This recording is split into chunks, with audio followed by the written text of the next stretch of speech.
The tables are about to change. Azvipere mushe panguva ine pane eprofesi yaita kupana panana chipomusarurwa vachiuya panguva ine vachiti zvinhu zvakuda kuitika manje. Ameno ndisatapinda mashoko ari kuda panguva ine achitagwa nematop critics at the ruling party ZANU-PF. Vanhu vari kuramba kuitiswa, vari kuramba zvigananda panguva ine voya vachitaura mashoko avhundutsa vanhu vamwe voti tofara here kana kuti tombomira tombodzikamisa hana dzedu. Tisatapinda mashoko mudanyoko panguva ine subscribe like on the bell icon. Tipinda pana paenda chipomusarurwa mudanyo rachiti I saw the flag of Zimbabwe at half mast.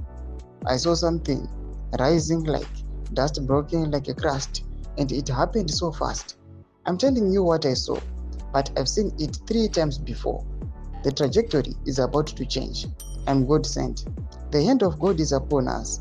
The tables are about to change. This coming October, kuchadanwa wese anonzwa. Vamwe vachabatwa kunge hwiza semakonzo vakuda kutiza. Zvandiri kutaura mazvinzwa. I saw history repeating itself. Damn. Welcome to the end of the game, full of shame. Ndo mashoko anobuda nyogwa panguva ino ari kutaurwa panapa nachipomusaruro. Ameno kuti aona chii, but panguva ino ari kuti this coming October kuchange aiwa kune kutemana, kuchange kune kugeda kwemeno. Ameno kuti vari kunzi vachatiza, pamweni kana kuti vachabatwa aiwa sehwiza kana semakonzo. Ameno kuti ndivanani.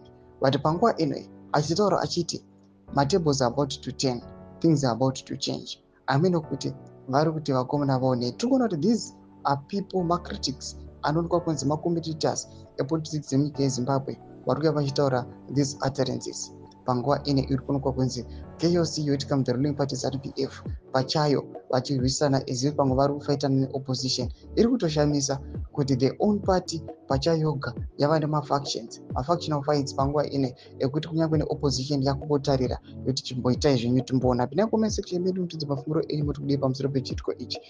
Subscribe or like, turn on the bell.